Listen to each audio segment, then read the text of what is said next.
Hey guys, welcome to the first part of my 2014 holiday season gaming PC buyer's guide. In the next few videos, we'll be checking out some lower budget builds, but for now, we're going to be taking a look at the highest budget PC ever to be featured on my channel. When picking the parts, I wanted something that would be overkill, able to handle absolutely anything and everything you could possibly throw at it, and not just gaming.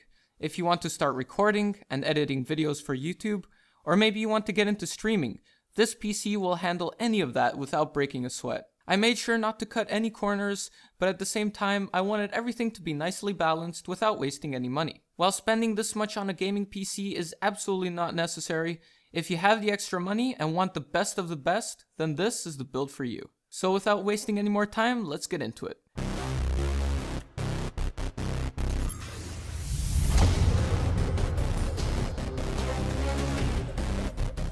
As usual, the first part on our list is the CPU.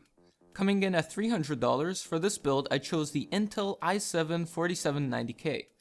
With its quad-core and 8-thread design, it will not only be able to handle any game, it will also do great in workstation scenarios. It's also completely unlocked and overclockable, which will definitely help when you want to squeeze out that extra year of usage, maybe 2 or 3 years down the road. Next up on our list, we have the CPU cooler. I chose the Cooler Master Neptune 240M. So while an all-in-one cooler will never truly match a fully custom built loop, you do still get many of the benefits, like quieter fans and lower temperatures. However, you also get a cooler that's much easier to set up and won't burn a hole through your wallet. So overall, for $130, I think this cooler will really let you get the most out of your CPU. Our next component is the motherboard. I went with the Gigabyte GA-G1 Sniper Z97. There's not a whole lot to say about this motherboard. Aesthetically, it looks really good, and it has all the features we need for a very reasonable price of around $140. Next up, we have our RAM. For a bit more than $120, we get 16 gigabytes of the G.Skill RipjawsX series, running at 1866 MHz. 16 gigabytes is plenty of RAM for gaming and certainly will be for years to come. It will also come in handy if you're streaming, editing, or doing any kind of heavy multitasking. This kit also looks really good and fits the red color scheme of our motherboard. Next on our list, we have the storage. I chose 2 drives for this build. A 500GB Samsung 840 EVO SSD and a 2TB Seagate Barracuda hard drive. With the SSD, you'll be getting super fast storage for your operating system, games, and programs. Meanwhile, the hard drive will be giving you tons of space to keep all your movies and documents. The cost of these 2 drives is about $210 for the SSD and almost $80 for the hard drive. And now for everyone's favorite component, the graphics cards. For this build, I chose 2 EVGA GTX 980s with the ACX 2.0 cooler. These are currently the most powerful gaming graphics cards you can buy, and with 2 of them, you'll not only be able to tear through any game, you'll do it in style with the awesome looking ACX cooler. You'll also be getting EVGA's well-known top-notch warranty service, so if anything goes wrong, you know you'll be covered. These graphics cards definitely aren't cheap though. They cost about $550 each.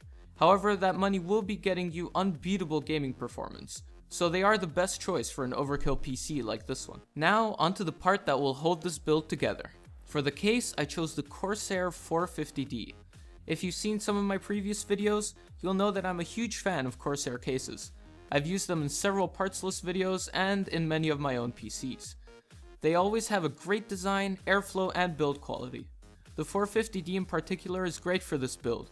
It has enough room to hold all our components while leaving a bit of room for upgrades.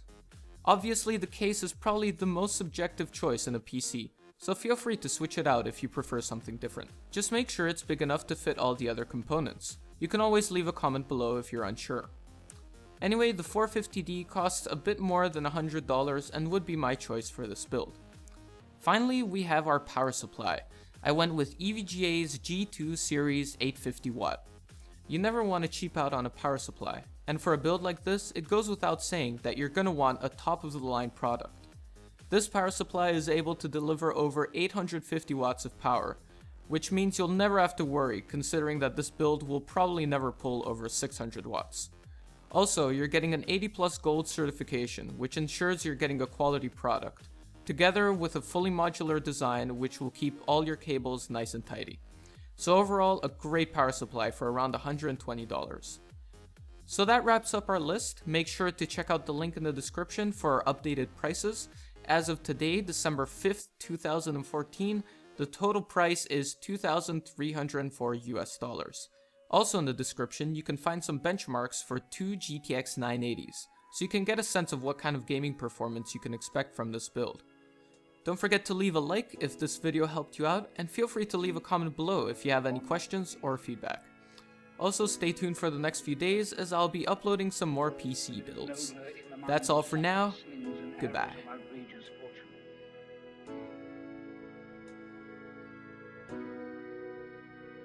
the heart, in the thousand natural shocks that flesh is heir to.